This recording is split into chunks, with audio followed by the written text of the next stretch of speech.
Então, vamos começar nosso estudo de hoje, vamos fazer a nossa oração, vamos irmanar todos os nossos pensamentos na figura de Jesus, agradecendo a Deus pela nossa criação, por nos dar a oportunidade dessa reencarnação, e pedir a Jesus que nos ilumine, como sempre o faz, nos ajudando a despertar cada vez mais dentro de nós uma vontade de melhorar, de estabelecer de forma definitiva o reino de Deus dentro de nós, e nos ajude a nos tornar pessoas úteis aonde nós estamos colocados, junto aos nossos familiares, amigos, e todo aquele com quem nós nos encontrarmos através dessa caminhada terrena.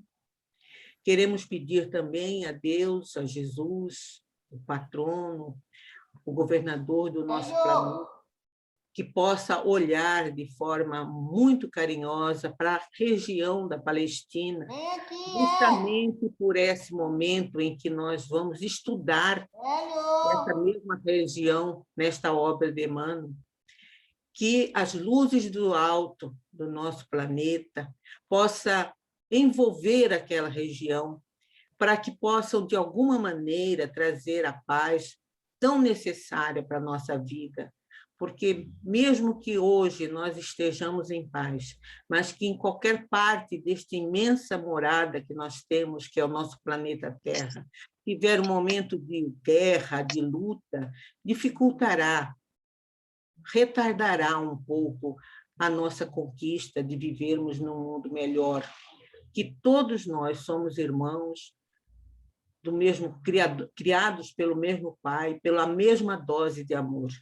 Envolva, Senhor, aquela região com muita energia positiva, que cada um de nós também possamos apaziguar as nossas guerras íntimas, porque isso, de alguma maneira, também colabora para a contaminação do ambiente aonde nós estamos colocados.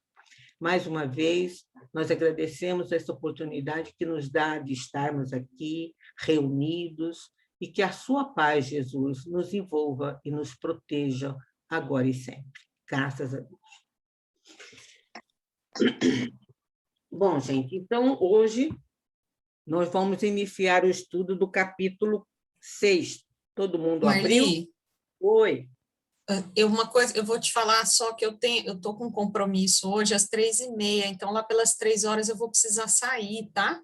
Então Te tá avisando ótimo. aí, tá? Se Tá eu bom. der uma saída assim, foi por conta desse horário que eu vou ter hoje, tá? Uhum. Obrigada. É até bom você ter lembrado, porque eu também tenho às 4, então nós vamos fazer um jeito assim de não extrapolarmos muito nossos horários, né? Então, gente, hoje nós vamos começar o estudo do capítulo 6, o rapto, né? Pelo título, a gente já vê assim que vai começar, ou melhor, vai dar continuidade a o drama, né? Que o nosso personagem principal, o Públio Lento, está vivendo, né? As dores que ele vai começar a atrair para si. Com esse capítulo aqui, nós vamos iniciar, né? Nós vamos até um determinado ponto, depois irá uma de nós, não sei se é a Alexandre ou a Simone, dará continuidade. Mas ele começa, logo no início aqui desse capítulo, ele faz um breve, um pequeno relato da atmosfera espiritual da Galileia. A Galileia era uma região muito fértil, ela servia como um celeiro abastecedor de peixes, da agricultura, havia um cultivo de hortaliças, havia um cultivo ali de grãos, os vinhedos, as frutas típicas, como o damasco, a tâmara. Então, ali era uma região que, além do mar, chamado Mar da Galileia, que, na verdade, nós sabemos que é um lago, né? Além de uma parte da Galileia ser banhada por esse lago, ele também... Ela está falando ali, mas eu não estou ouvindo nada, então eu vou vir aqui no quarto. E é o fio da caixa, assim. Havia havia várias lagoas, pequenos riachos, né, nessa região, além desse lago principal.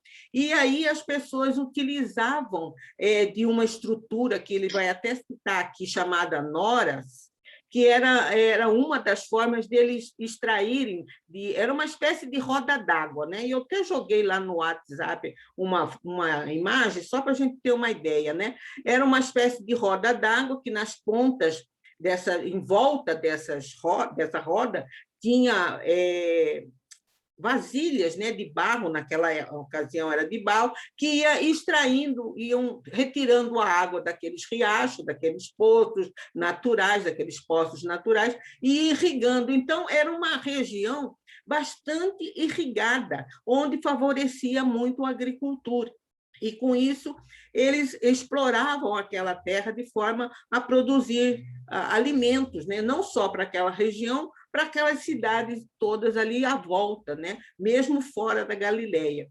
E, com isso, eles tinham uma população, os habitantes da Galileia eram pessoas muito simples, voltadas, muito singelas, voltada para esse tipo de atividade assim voltada para a exploração da terra, para a pesca. E você vê que e o ambiente o clima era muito agradável. Então a gente fica imaginando até por essa razão que Jesus chegou nessa região para iniciar o seu trabalho, né? Olha só, porque havia ali uma atmosfera, vamos dizer assim, salutar, uma terra fértil, produtiva, um povo simples, diferentemente do povo e da região lá de Jerusalém, porque logo no começo, lá num dos capítulos, lá, o próprio Emmanuel fala que quando a caravana, né, do senador chegou para Jerusalém, eles olharam e verificaram que aquela região era árida. E aquela aridez da própria região transparecia nos seus habitantes. Olha só como é interessante isso, né? Às vezes a gente fala que não tem nada a ver, mas tem tudo a ver. Então, o habitante, os moradores daquela região de Jerusalém tinham o aspecto árido, equiparavam com a própria região, diferentemente da Galileia, onde Jesus iniciou o seu trabalho, e onde ele, de uma forma ou de outra, ali da Galileia, que esses primeiros apóstolos também são convidados, né? É interessante a gente observar isso. E aí a gente fica pensando assim, a diferença de uma região para outra. Inclusive, havia um certo desprezo por aqueles moradores da Galileia. Eram considerados assim, vamos dizer, aquele povo da roça, como hoje a gente fala, né? Aquele pessoal dali da roça, né? Eu não sei, eu visitei durante o tempo, eu tinha parentes em São Paulo, na capital, e a gente ia muito lá, né? Principalmente na minha infância, a gente passava as férias, natais, todos lá. E eu observava ali que o pessoal chamava, por exemplo, o paulista, não sei se hoje ainda tem isso, né? Mas naquela época falava assim que todos os nordestinos, aqueles baianos, de uma forma pejorativa, os baianos, aqueles baianos, né? Eram os nordestinos. Então, havia um certo preconceito com esse povo da Galileia, que era um povo simples, voltado puramente para a agricultura. E aí a gente percebe assim, quando eu estava estudando isso aqui, me veio na cabeça o seguinte, né? Olha o exemplo que Jesus dá, até mesmo sem palavras. O nascimento dele foi num ambiente humilíssimo, no meio de quê? De animais, né? O nascimento. O início desse trabalho dele também foi num ambiente de simplicidade. Então, é como se ele estivesse nos dizendo, olha, observe aonde eu estou começando, onde eu estou inserido, para trazer essa simplicidade que ele quis nos passar com essa, se a gente for analisando esses aspectos, esse lado simples, né? E quando a gente fala de simplicidade, nós não estamos falando do aspecto externo, mas da simplicidade da alma, né? Para que a gente tem que carregar tanto apetrecho, tanto é vaidade, tanto é coisa, que não vai nos servir para nada. A gente ter uma vida... Olha, eu fiquei pensando até, gente, nesse momento atual, né, da nossa vida. Nós ficamos dentro de casa, precisando de pouca coisa, né, sem necessidade de grandes luxos, voltamos para nosso reduto, convivendo, muitas vezes convivendo muito mais com os nossos familiares do que a gente convivia antes, porque a gente, às vezes, arrumava um monte de coisa para fazer fora. Não que eu estou criticando, gente, mas é apenas uma reflexão. Olha só, temos uma vida mais simples, né? De hábitos mais simples, mais próximo das pessoas com quem nós realmente precisamos estar presente, fazendo um trabalho de alicerce, de amizade, de carinho. Enfim, olha só a mensagem que esse início, essa simplicidade que Jesus até diz, né? Compara a simplicidade das crianças, que elas realmente terão acesso ao reino de Deus. Então, nesse aspecto, assim, eu fiz essa introdução até para a gente se reportar nessa região simples, ensolarada, fértil, que Jesus escolheu para iniciar o seu trabalho de evangelização. Então, vamos começar a ler, tá, gente? Ao tempo do Cristo, a Galileia era um vasto celeiro que abastecia quase toda a Palestina. Olha só. Então, abastecia não só a região, como toda a Palestina, né? A parte do sul, ali da Judéia, da Samaria, né? Toda aquela parte da Palestina havia uma contribuição de alimentos né, trazidos da Galileia. Nessa época, o formoso lago de Genezaré não apresentava nível tão baixo como na atualidade. Eu fui pesquisar isso e, realmente, o nível, né, eu imagino que esse lago ele deve ficar dentro de um vale, assim, porque ele tem 213 metros abaixo do nível do mar.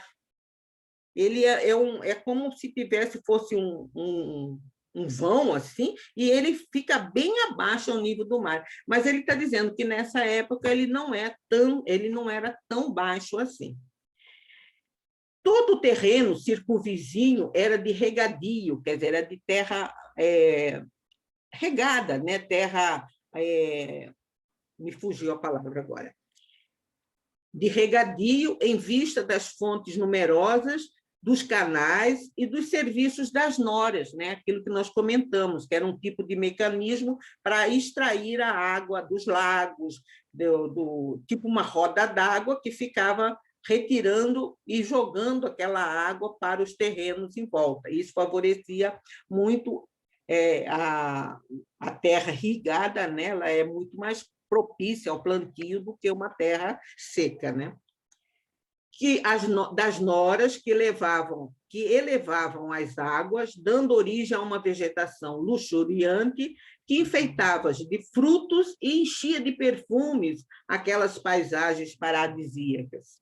O trigo, a cevada, as abóboras, as lentilhas, os figos e as uvas eram elementos de semeadura e colheita em todo o ano. Olha que maravilha, gente! Dando à vida satisfação e abundância. Interessante que ele toca nesses assuntos aqui, esses alimentos que ele cita aqui, até hoje, né, nós sabemos que são de origem daquela região, dos árabes, né, daquela região que até hoje, né, costume, inclusive a culinária, por exemplo, árabe, ela tem muito desses elementos aqui, né? Nas eminências da terra, quer dizer, na superfície, né, nas saliências da terra, misturando-se aos extensos vinhedos e olivais, elevam-se palmeiras e tamareiras preciosas, cujos frutos eram os mais ricos da Palestina. Em Cafarnaum, além dessas riquezas, prosperava a indústria da pesca, dada a abundância do peixe no então chamado Mar da Galileia, o que resumia uma vida simples e tranquila. Então, era um ambiente, vamos dizer assim, salutar. Agora, aqui a gente não pode também desprezar, hoje a gente sabe que a atmosfera espiritual, o fluido, o magnetismo de Jesus também contribuía enormemente para aquela região ser assim tão, como ele fala aqui, ser tão luxuriosa, ser tão aprazível, né? Nós sabemos disso, né? Por exemplo, nós sabemos que quem visitava o Chico, antes de chegar, né, próximo do Chico, não sei quantos quilômetros, uma vez eu li isso aí, ele tinha uma aura que ele beneficiava não sei quantos metros em volta dele, que a pessoa já se sentia diferente, só de aproximar. Agora, você imagine Jesus, né? Você imagine a vibração e a energia que Jesus emanava, que naturalmente contribuía para essa atmosfera ser tão agradável, né? Vamos lá. Dentre todos os outros povos dos centros galileus, o do Cafarnaum se distinguia por sua beleza espiritual, despretensiosa e singela. Então, era um povo que voltado, estava muito próximo do mar, que era mais dedicado, os moradores de Cafarnaum eram mais, a atividade era mais pesqueira, e era um povo, como ele fala aqui, simples. Não tinha. Eu li um determinado artigo dizendo assim, que aquele pessoal da Galileia, moradores ali de Cafarnaum, eles não tinham a sede do poder, do domínio, eram diferentes dos fariseus que habitavam lá próximo de Jerusalém. Eles queriam ter autoridade, o mando, diferentemente desse povo. Eles não davam muito valor para isso, o pessoal da Galileia, e especialmente os moradores de Cafarnaum. Vamos lá. Consciencioso e crente, né? Os habitantes de Cafarnaum eram conscienciosos e crente. Aceitava a lei de Moisés, mas estava muito longe das manifestações hipócritas do farisaísmo de Jerusalém. Porque nós sabemos que em Jerusalém o povo que predominavam mais lá eram os fariseus. E os fariseus, como nós sabemos, eles eram, vamos dizer assim, estudiosos e praticantes, vamos dizer, ao pé da letra das escrituras. Mas atrás daquela aparência, daquela, vamos dizer assim, aparente lisura, havia uma falsidade, né? Coisa que Jesus chamou a atenção, chegou a chamá-los até de hipócritas, sepulcros caiados por fora e podres por dentro, porque Jesus sabia, então você vê, são duas coisas diferentes. O que ele fala aqui do farisaísmo, porque os fariseus viviam da aparência e tinha uma sede de poder terrível. Tanto que Jesus começou a incomodar os doutores da lei justamente porque esse poder que eles tanto pregavam e queriam ter sobre o povo, começou a ser dividido, porque Jesus foi mostrando um outro lado, né? Então, isso incomodou muito aquela época. Eu fiquei até pensando aqui, né? Olha, uma viajada que eu dei aqui na hora que eu estava estudando. Falei, você já pensou se Jesus tivesse iniciado lá em Jerusalém o seu trabalho de evangelização? Você já pensou? Será que se ele pensasse, não, aqui está né, a sede, né, que é o templo de Jerusalém, os doutores que conhecem, eu vou começar a trabalhar. Vocês acham que esse povo, vocês acham que esses doutores, esses estudiosos da lei, eles sairiam espalhando depois da ida de Jesus, como fizeram esses apóstolos? Eu acredito que não. Por quê? Eu acho que não. Eles estavam acostumados a ser servidos. Eles não estavam acostumados a servir. Era diferente do povo de Cafarnaum. Aqueles apóstolos primeiros, eles, mesmo que eles tenham errado, tenham negado, tenham fugido, tenham se acovardado na hora mais crucial, né, quando Jesus foi crucificado, eles eram muito humanos, né? Eles tiveram medo, mas depois, quando eles despertaram, eles eram homens corajosos, eram homens voltados ao trabalho árduo. E Jesus disse, olha, eu vou enviar vocês lá com covis, né, de lobos, tomem cuidado. Mas lembre, só cai a armadilha de lobo quem é lobo. E Jesus falou, vocês quando viajarem, vão com menos coisa possível. Leva só uma sacolinha e vão e de 2 em 2, e mais simples. Você acha que aqueles doutores, aquele povo, os fariseus acostumados a ser servido, a mandar, teriam essa humildade de sair andando, espalhando a boa nova? Não acredito que não. Até porque eles nem queriam, né, Marli? Não é interessante para eles que o povo tivesse raciocínio lógico ou que, sabe, pensasse. Sim. Não é interessante. Prefiro que fique ali. Exatamente. Então, a gente vê assim, que tudo é muito planejado, né? Isso faz a gente até pensar, às vezes a gente fica pensando, puxa, mas está tão bagunçado esse mundo, mas não está... não está abandonado ao léu, não. Existe uma organização espiritual, mesmo no aparentemente caos, né? Então, você vê que tudo é muito... Ele foi numa região simples, rica, abundante, abordou pessoas fortes, simples, mas fortes, trabalhadoras, acostumado à lida, né? E essas pessoas foram que, depois dele, continuar o trabalho que ele inaugurou aqui, né? Então, vamos lá. Foi em virtude dessa simplicidade natural e dessa fé espontânea e sincera que a paisagem de Cafarnaum serviu de palco às primeiras lições inesquecíveis e imortais do cristianismo em sua primitiva pureza. Olha aquilo que nós comentamos aqui. Era o ambiente, o cenário ideal para iniciar essa tarefa, né? Ali, Jesus encontrou o carinho de corações devotados e valorosos, e foi ali que o mundo espiritual encontrou os melhores elementos para a formação da escola inovidável, onde o Divino Mestre exemplificaria os seus ensinos. Então, tinha que ser ali realmente o início do trabalho do Cristo, né? Continuando. Em todas as cidades da região havia sinagogas para que as lições da lei fossem ministradas aos sábados. Então, era costume, né? Até hoje a gente tem esse costume, isso acabou sendo até servido de legislação até hoje, né? Que tem um dia, né? Que pode ser sábado, pode ser o domingo, que é do dia do descanso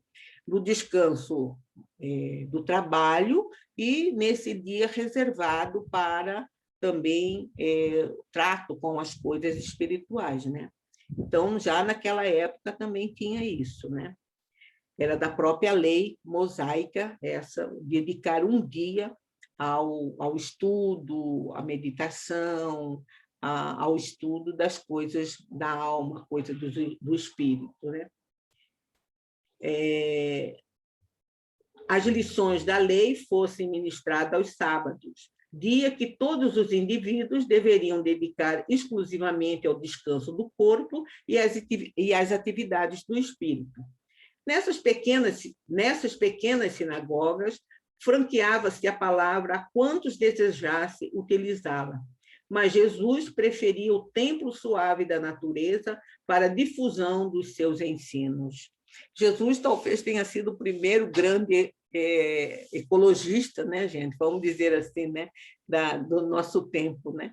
Porque porque era franqueado. Ele frequentou muito pouco as sinagogas, né? Ele foi muito pouco, ele procurava, como um grande mestre que era, ele procurava trazer da natureza, né? Ele falou, olha, os lírios do campo, né? Eles não fiam e Deus não nos desampara. Ele buscava na natureza o ensinamento.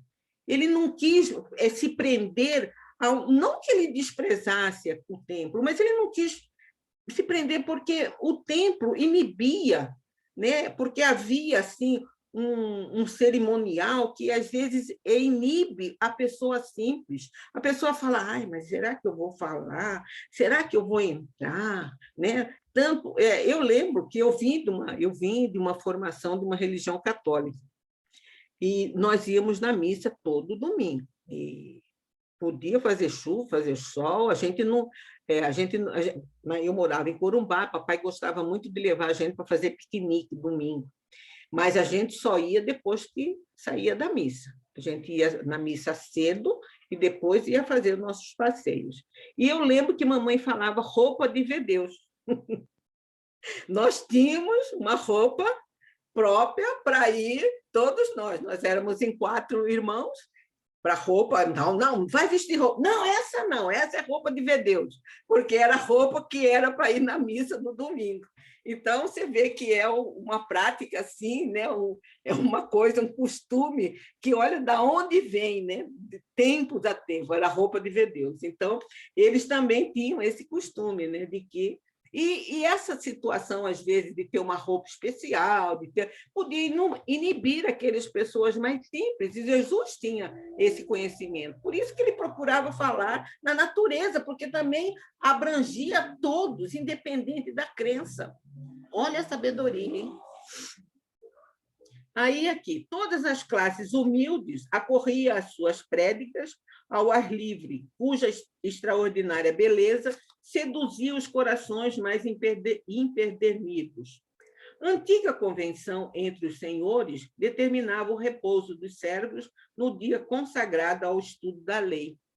E os próprios romanos procuravam cultivar aquelas tradições regionais, buscando a simpatia do povo conquistado. Então, até os romanos respeitavam essa lei, né? Não procuravam não dar um dia de descanso, os senhores davam, e os romanos também, até por interesse de não ter conflitos, não ter rebeldia, eles respeitavam isso. Nessa época, grande era a afluência dos escravos às pregações consoladoras do Messias de Nazaré. Uma semana havia decorrido após o recebimento das notícias de Roma, e nesse sábado, às primeiras horas da tarde, vamos encontrar Lívia e Ana em conversação íntima e carinhosa.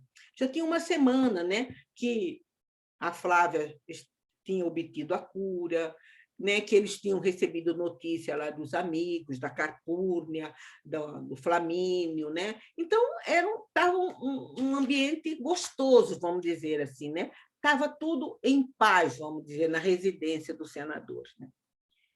Sim, dizia a jovem Patrícia, a serva, que se encontrava em trajes de sair. Traje de ver Deus, olha. Se te for possível, hoje, agradecerás de viva voz ao profeta, em meu nome, já que me sinto tão feliz, graças à sua infinita bondade. E dizer-lhe que, se eu puder, nas vésperas de partir para Roma, procurarei conhecê-lo, a fim de lhe beijar as mãos generosas em testemunho do meu reconhecimento.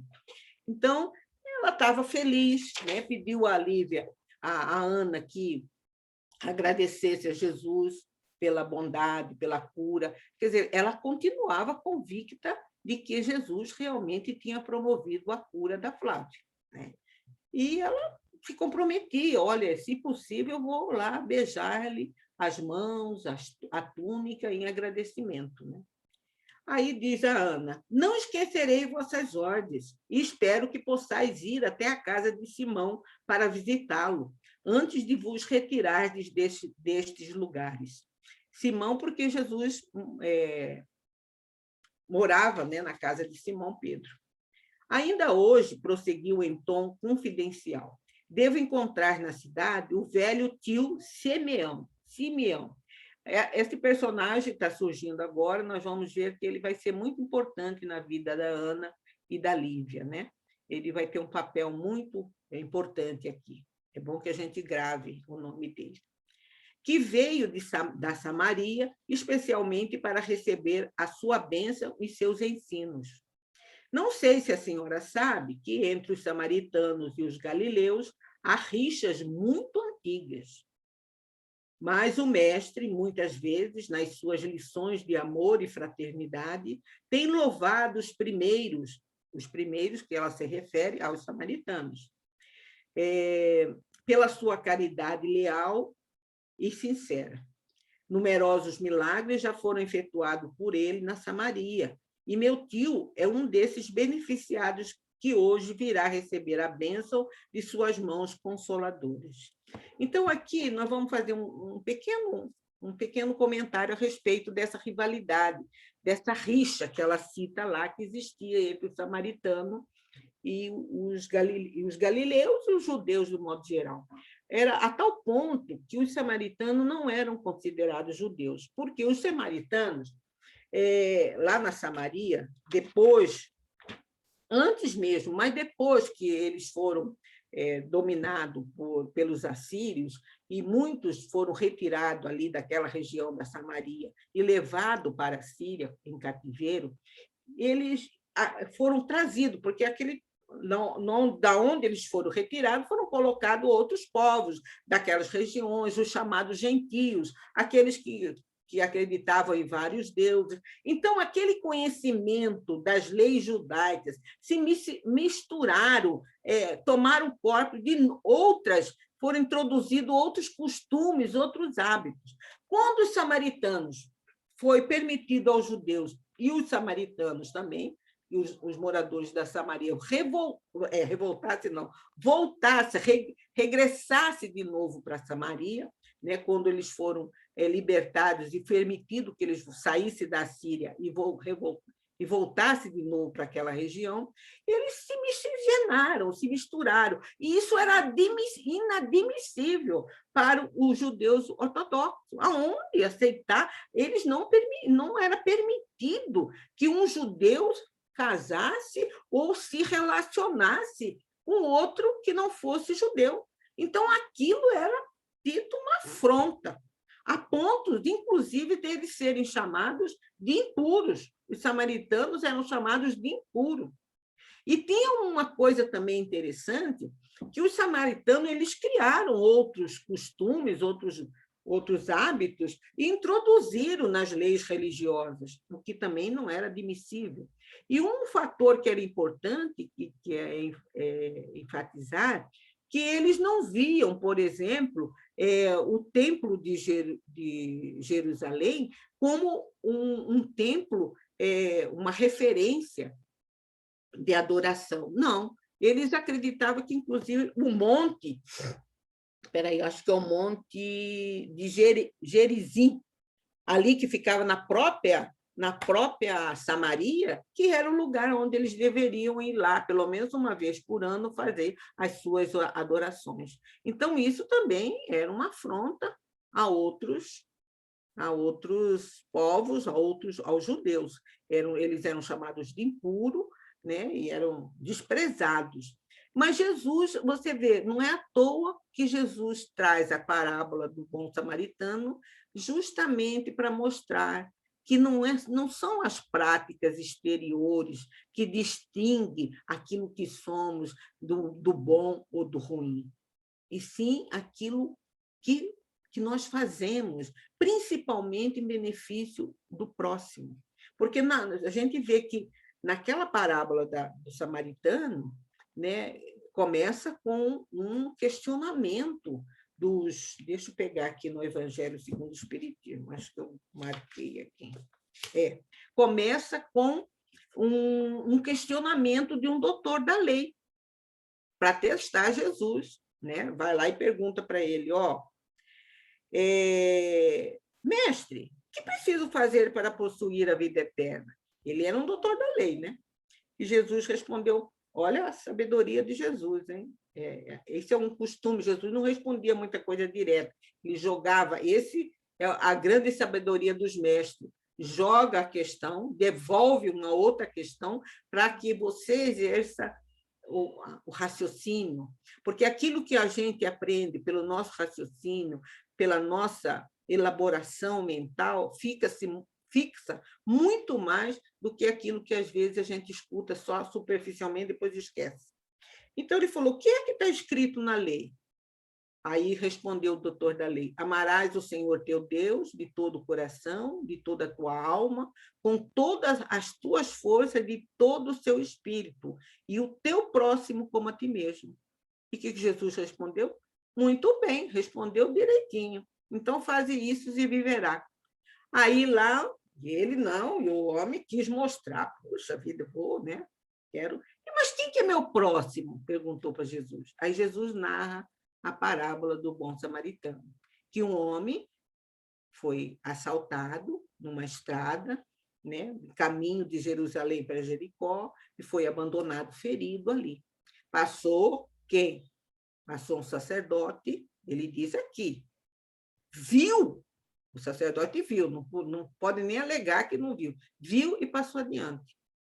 Logo em seguida, passou um levita. Quem era o levita? O levita era um administrador do templo, vamos dizer, era um secretário do sacerdote, era o síndico, vamos dizer assim, né? Usando os nossos termos lá do templo de Jerusalém. Ele conhecia as leis, observou, quer dizer, olhou também, viu e foi embora. E quem que veio em seguida? Um samaritano, que se encheu de compaixão, como diz o texto, parou, cuidou das feridas, não ficou satisfeito, levou para uma estalagem, instalou, no dia seguinte falou, olha, eu vou embora, tenho que continuar, vou deixar esse dinheiro, o senhor dê tudo que esse homem precisa, mesmo que o senhor gastar mais, na volta eu te reembolso. Aí Jesus pergunta para o doutor da lei, e aí, o que o senhor me diz? Quem desses três que usou, que foi o que amou o próximo? O doutor da lei falou, aquele que teve compaixão, que usou de misericórdia. Aí ele falou, então vai, disse Jesus, e faz o mesmo.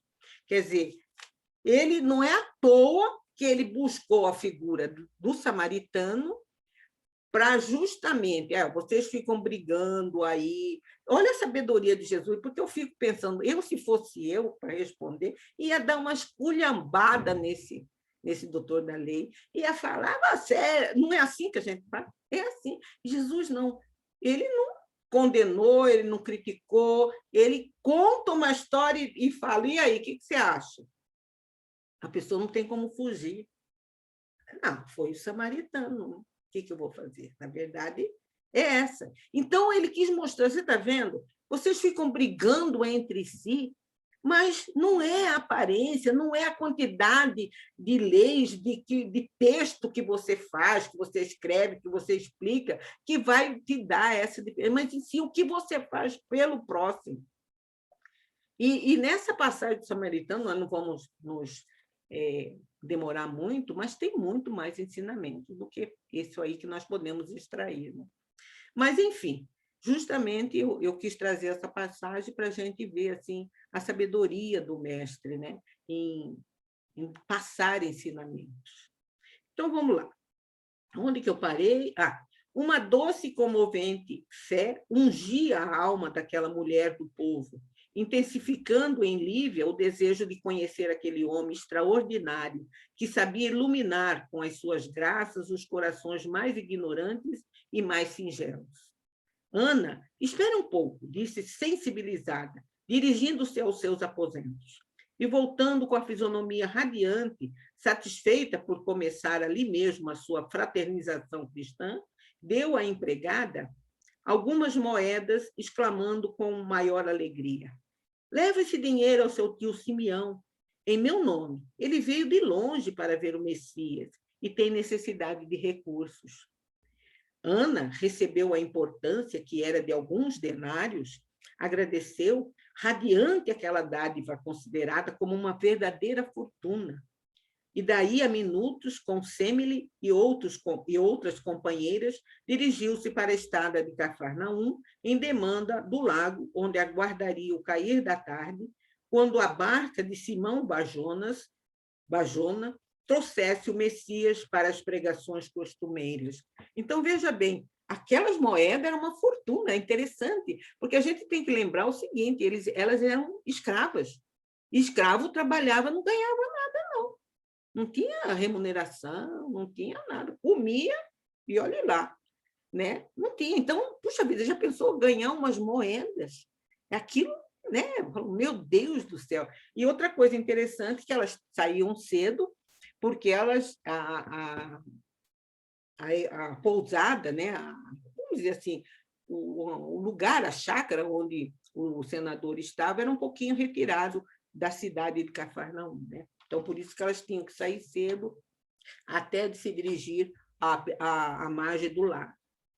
Na cidade, seu primeiro cuidado, a Ana, né?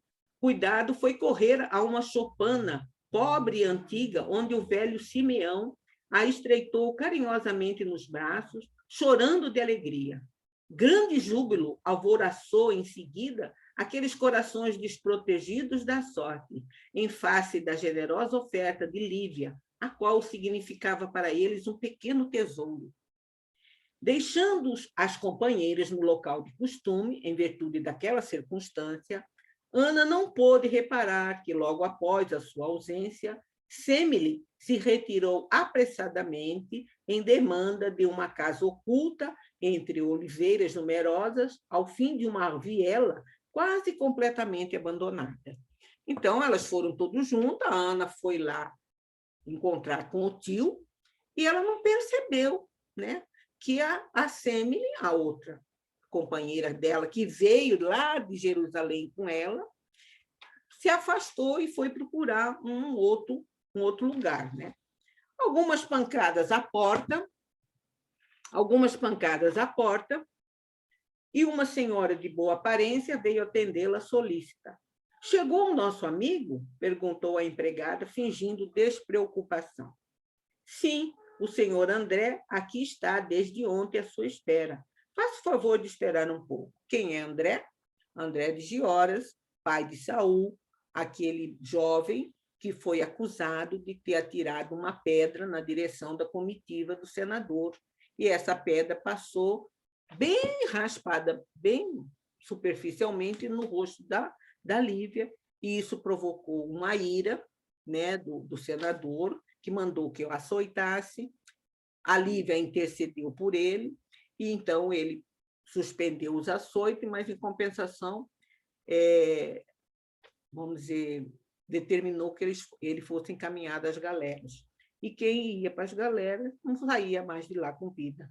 Mas a gente sabe que ele foi retirado, que havia um sistema de corrupção, e isso é uma coisa antiga. Como que a corrupção é antiga, né? na nossa vida de ser humano? É própria do ser humano. Então, naquele tempo, eles retiravam os mais fortes e levavam para outra região para ser vendidos como escravos. E esse Saul foi levado lá para Roma, olha, bem distante, né? Para Roma, e foi comprado justamente pela família, né, do Flamínios, para trabalhar, né, vamos dizer assim, servir os dois filhos do Flamínio. Olha como a vida é, hein? Então, era esse André aqui que estava lá. Mas vamos ver o que ele está tramando. Daí a minutos, uma personagem do nosso conhecimento vinha ter com Semele, num dos ângulos da sala, abraçando-o com efusão, como se fosse pessoa da sua profunda estima. Era André de Gioras, que vinha a Cafarnaum para o golpe de represália, favorecido por uma aliada que a sua sede de vingança, conseguira colocar em Jerusalém, na casa de Públio Lentulus, através de uma sagacidade cruel. Então, a gente vê que a Semele não entrou lá na vida por um acaso. Ela foi bem, né, colocada lá pelo André, já no intuito de ter uma aliada ali próximo. Ela era os olhos do André dentro da convivência do senador. Porque a gente não pode esquecer que, quando o senador disse que não podia fazer nada, quando ele foi lá pedir para o senador, para o Públio, para que libertasse o filho, até naquele instante a gente percebe que ele não sabia que o filho tinha sido tirado das galeras e levado para ser escravo em Roma. Ele não sabia. Mas ele pede intercessão. E o senador ficou indignado, né, por ser questionado, né, ele se sentiu ofendido. E, naquele momento, ele jurou. Ele falou, pode demorar o tempo que for, mas o senhor amargará. O senhor acabou de comprar um inimigo. Olha só como surgem as obsessões, né, gente? Às vezes, no ato inconsequente, a gente não sabe que, às vezes, a gente pode atrair um inimigo profundo. E ele jurou, então. E aí ele começou. A gente vai perceber aqui, no decorrer da leitura, que ele já sabe que o filho dele foi retirado das galeras e foi transformado em escravo, né? Então, ele diz aqui. Então, ele já começou. Você vê que, logo em seguida, ele já começou a tramar. Então, ele já introduziu uma pessoa da confiança dele dentro do ambiente familiar do senador para poder arquitetar o plano de vingança. Então, vamos lá. Depois de longa palestra em voz muito baixa, ouçamos a serva do senador que lhe fala nesses termos. Não há dúvida, já consegui captar toda a confiança dos patrões e a simpatia do pequeno. Pode, pois, ficar tranquilo, porque o momento é oportuno, visto que o senador pretende voltar para Roma em breves dias. Aí o André responde, infame, exclamou André, cheio de cólera. Já pensa, então, no regresso? Muito bem. Aquele maldito romano conseguiu escravizar para sempre meu pobre filho, desatendendo às minhas súplicas paternas. Mas há de pagar muito caro a sua ousadia de conquistador, porque seu filho há de ser um servo da minha casa. Um dia hei de te mostrar a minha desforra, provando-lhe que também sou um homem. Essas palavras, eles as disse entre dentes, em uma voz soturna, de olhos parados e brilhantes, como se apostrofasse, como se amaldiçoasse, como esconjurasse seres invisíveis. Então, tudo pronto? Perguntou a Semele, denunciando uma resolução definitiva. Perfeitamente, respondeu a serva com a maior serenidade. Pois bem, de hoje a 3 dias, irei até lá a cavalo nas primeiras horas da madrugada. Aqui ele vai dar as instruções como que a Semele deveria agir para que dá continuidade a esse plano, né?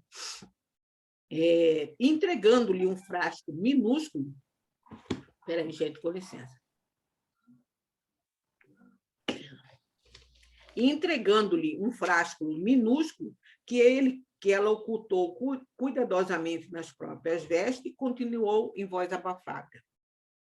Bastam 20 gotas para que a criança adormeça e não desperte, senão ao final de 12 horas. Então, as primeiras instruções que ele passava para ela, né? Quando for a noite alta, aplique-lhe a beberagem num pouco de água levemente misturado de um vinho fraco e espere o meu sinal.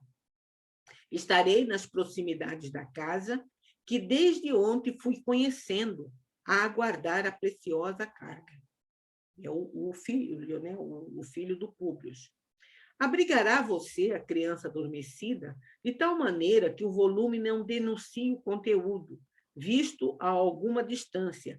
E como em assuntos dessa natureza, há de contar com a possibilidade do testemunho de olhos estranhos. Então, ele previa até que poderia ter alguém que o visse, né? Então, você vê que ele arquitetou nos mínimos detalhes, né? Então, ele até admite, pode ser que tenha alguém que observe, então você faça um pacote para não parecer que ali há uma criança, né?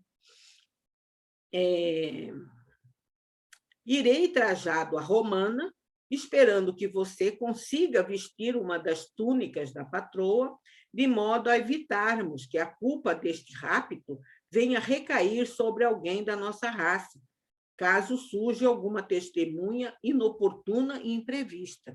Então, olha a astuta dele, né? A astúcia dele, aliás. Ele ia vestido de romano e pediu para que ela também se vestisse de Lívia, porque se alguém visse de longe, não ia recair nada sobre nenhum deles lá, nenhum judeu, nenhum morador local. Daí o sinal, dado o sinal de minha presença na estrada, que imagina o pomar, virá você ter comigo, entregando-me o precioso fardo.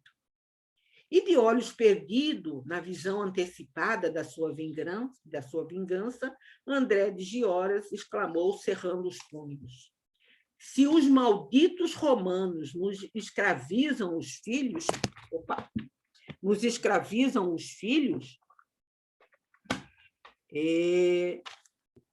podemos também escravizar os seus desgraçados descendentes. Os homens nascem com iguais direitos nesse mundo. Então, olha o sentimento de vingança. Ele fala uma verdade, né? Mas movido por um sentimento profundo de vingança. Ele cobra os direitos, né? Que todos são iguais, que ninguém tem mais direito, que todos os homens são iguais, mas isso movido por um sentimento de ódio. Então, ele fala uma verdade, mas com um sentimento de ódio profundo. Ouvindo-lhe as palavras atenciosamente, objetou Semele algo amedrontada. Mas e eu? Ela já falou, eu vou voltar para lá, né? Não acompanharei o pequenino Marcos nessa mesma noite? Aí ele responde, seria uma grande imprudência, Semele. Você deverá ficar em Cafarnaum todo o tempo necessário, até que se percam todas as pistas do futuro senador, que não passará, aliás, de futuro escravo. Sua fuga seria indício seguro, agora ou mais tarde, e nós precisamos obstruir esse caminho certo.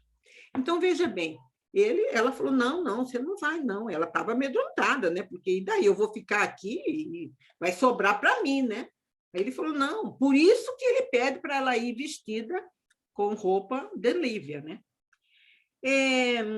Aí fala aqui, como sabe, tenho parentes afortunados na Judéia. Lembra que ele, quando se apresentou lá para o Públio Lento, para interceder do filho, ele fala que ele era um trabalhador, um mero, mas que ele tinha parentes importantes lá no Templo de Jerusalém, pessoas. Então, ele se apresentou, ele tinha parentes que poderiam ajudá-lo, influenciá-lo lá no Templo de Jerusalém, né? Por isso que ele fala aqui, ó, como sabe, tenho parentes afortunados na Judéia, e não é demais esperar que um golpe da sorte me conceda o lugar preeminente a que aspiro no Templo de Jerusalém. Então, ele pleiteava um cargo lá qualquer, né? E ele tinha lá parentes que poderiam ajudá-lo nesse objetivo, né? Que ele tinha. Não podemos, portanto, manter complicações com a justiça, podendo você ficar tranquilo, pois mais tarde o seu esforço de hoje será largamente recompensado. A serva suspirou resignada, acendendo a todas as sugestões daquele espírito vingativo. Daí a horas, ao cair da noite, voltavam à herdada dos servos, os servos de Públio, em palestra animada e alegre, comentando os pequeninos incidentes e preocupações do dia. Semele não parecia preocupada, mesmo porque vinha sendo instruída pacientemente por André, de modo a colaborar decisivamente naquele plano de vingança. Numerosos laços ligavam a família de Gioras, e cooperando naquela trama sinistra em favor da desforra, mas não fazia, segundo supunha, do que resgatar numerosas dívidas de ordem material. Olha só, gente, os sentimentos que moviam André a tramar esse rapto era a vingança. E você vê aqui, o que movia a Semele era aspecto puramente material, era dívida, né? Eu não me lembro agora, assim, mas, de repente, alguém pode me ajudar. Me parece que ela estava fazendo isso em troca do perdão de uma dívida do namorado, do noivo, né? Que que cessando essa dívida, ela poderia casar com esse jovem, se não me engano. Então, você vê, era um sentimento mesquinho, tanto de um como o outro. Um era a vingança, né? A desforra, é aquilo, ó, pagar, você me transformou meu filho em escravo, eu vou transformar o seu também, né? E o dela era um aspecto, e aquilo não perturbava ela. Ela achava que não estava fazendo nada demais, né? Que ela ia trocar aquele auxílio por um perdão de dívidas. Afinal, pensava ela consigo, liquidando o caso do pequenino, regressaria a Jerusalém quando muito bem lhe aprovesse, consciente de haver cumprido um dever. Então, para ela, não tinha, era um dever. Ela tinha obrigação, não como serva de Públio e da Lívia, ela tinha um dever para com o André, né? Porque, de alguma maneira, o André ia beneficiá-la com perdão de dívidas, obedecendo às tremendas exigências de André. No dia seguinte, calculou todas as possibilidades do êxito do cometimento e, na data aprazada, tomou todas as providências precisas. A obtenção de uma túnica de uso particular de Lívia não lhe era difícil. A senhora as possuía em grande número e quase... Olha a roupa, viu, gente? Não é só nós que temos um monte de nosso guarda-roupa entulhado de roupa. Aquele tempo lá, a Lívia também, ó, tinha aos montes, né? Esse costume já é antigo nosso, de nós mulheres. Acho que, vamos lá, olha eu fazendo gracinha, hein? Ana se incumbia de preparar as que se encontravam fora dos seus apartamentos privados para o necessário serviço de higiene. E foi assim que, burlando a dedicação e vigilância da colega, conseguiu seme-lhe uma túnica elegante e discreta da senhora, de modo a observar integralmente as advertências daquele de quem se fizera cúmplice. Então, tudo encaminhado para que o plano do rapto do pequeno, esqueci o nome do menino, coitadinho, e se concretizasse, né? E nós vamos parar por aqui. Aí nós temos alguns minutinhos, eu gostaria de saber aí se vocês têm algum comentário, alguma observação a fazer dessa introdução a esse capítulo, né? Tudo Acho que foi muito bom, Marli, da forma que você trouxe, acho que ficou bem, né, ficou bem claro, deu para a gente acompanhar bem direitinho aqui a sequência de eventos, né? E o que chama atenção é essa vingança mesmo, né? Do André. E você vê que ele quer vingar na mesma moeda, né? Porque se o filho dele foi escravizado, ele quer escravizar o filho do senador de Públio, né? Então, é aquele pagar na mesma moeda, né? Você vê que ele não se contenta, né? Não vai se contentar que não seja dessa forma, né? Sim. E como Públio, a gente sabe que ele acabou adquirindo ele comprou para ele, né? Aquela história, ele semeou para ele mesmo, né? E aí vai acabar tendo essa colheita aí, que vai ser o rapto do filho dele, né? Mas vejam que situação, né? Que, como a gente fala, que desdita, né? Que situação mais triste, assim, né? É triste. Porque é aquela história, pagar o mal com o mal, né? O mal que a dor que eu senti, né? Eu quero fazer que ele sinta também, né? Porque ele foi lá, né? Ele se humilhou, ele foi lá, ele não ficou, quando ele soube do filho, ele foi imediatamente atrás do Públio, né? Se humilhou, falou, olha, eu vim aqui, eu sei que eu me comprometo a cuidar, a repreendê-lo, né? Mas, né? Ele foi lá. Então ele se armou, né? E o homem foi, não deu, né? Tanto, mas depois a gente sabe que o Públio até se arrependeu e até tentou, vamos dizer assim, de alguma maneira, consertar aquilo, mas aí já era tarde, né? você vê, olha só como é engraçado. Para o senador, ele acha que, ele, na cabeça dele, ele acha até que esse Saul já está lá já com o pai, porque se ele fugiu, porque foi dito para ele que ele tinha fugido, né? Então, a primeira coisa que ele fugiu deve ter ido procurar o pai, né? Depois eu dou um induto, mando perdoar a falta, e fica tudo bem. Quer dizer, ele, vamos dizer assim, se ele teve um remorso, ele, com aquela atitude, ele limpou a alma dele, né? Mas não foi assim que aconteceu. Então, a dor que o André sentiu de ver o filho escravizado, falou, eu também quero que esse senador orgulhoso também sinta. Por isso que ele fala, todos os homens são iguais, têm os direitos iguais. Então, se eu tenho o direito de sofrer, ele também tem. Então, ele vai sofrer. Eu vou ser, vamos dizer, o condutor desse sofrimento, de chegar o sofrimento até ele.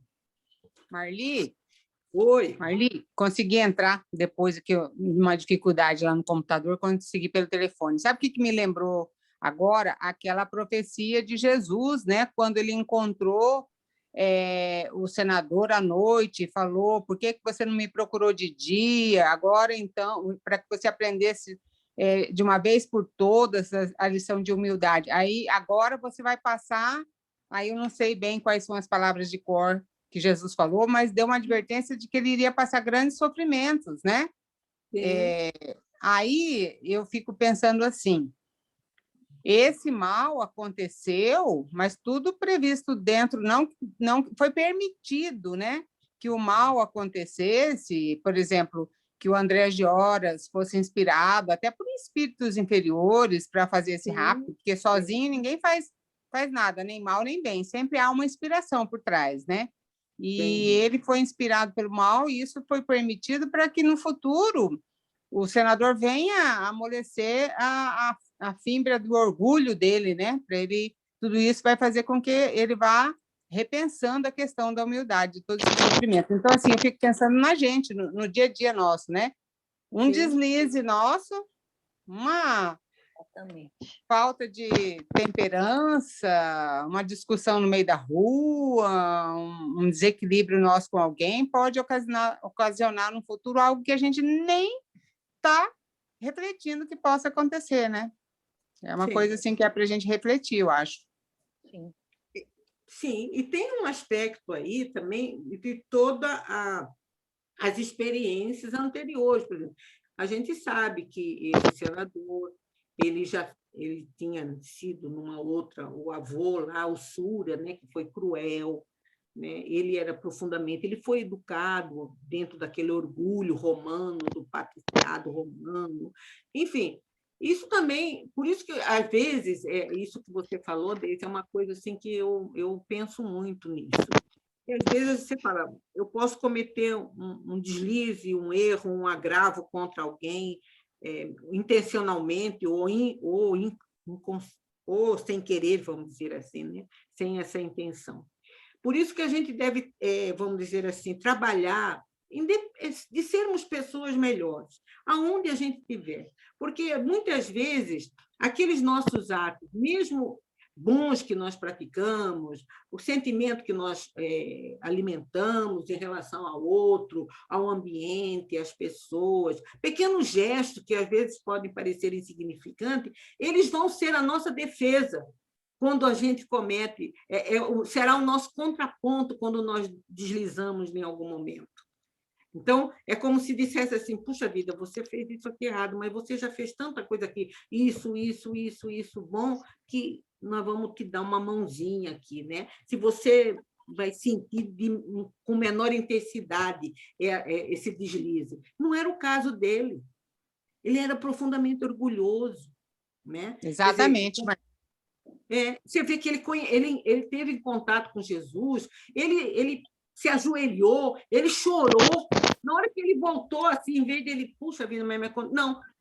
Ele falou, esse é um mago qualquer, ele desprezou. Ele não admitiu nem que a Lívia dissesse que foi Jesus que curou a filha. Ele viu a filha que ele amava limpa daquelas pústulas, boa, alegre, comendo, conversando, brincando como uma criança, mas nem isso convenceu ele, não. Quer dizer, o orgulho é tanto que não permitiu que ele fosse neutralizado dessa vingança do André. Pode falar, Neide. Não, eu vou depois colocar, porque agora a gente já vai passar para outra aula, né? Sim. No grupo, uma mensagem que eu até carrego na carteira, sempre eu carrego para me lembrar, que é de André Luiz. O título dela é Remuneração Espiritual, que fala justamente disso que você falou agora. Sim. Que também tem uma mensagem curta de Paulo, que o bem que a gente faz é nosso advogado em toda parte. Não é isso? Exatamente. E aí diminui a dor, muita coisa ruim pode ser minimizada em função do bem que você fez, né? Apesar do mal que às vezes a gente faz inconscientemente. Então, tem uma mensagem de André Luiz grande, mas é linda, eu carrego na carteira. Então, vou digitar no grupo, chama Remuneração Espiritual. Eu acho linda. Tá bom. Então, tá, gente. Então, como nós já passamos até alguns minutinhos, mas nada vai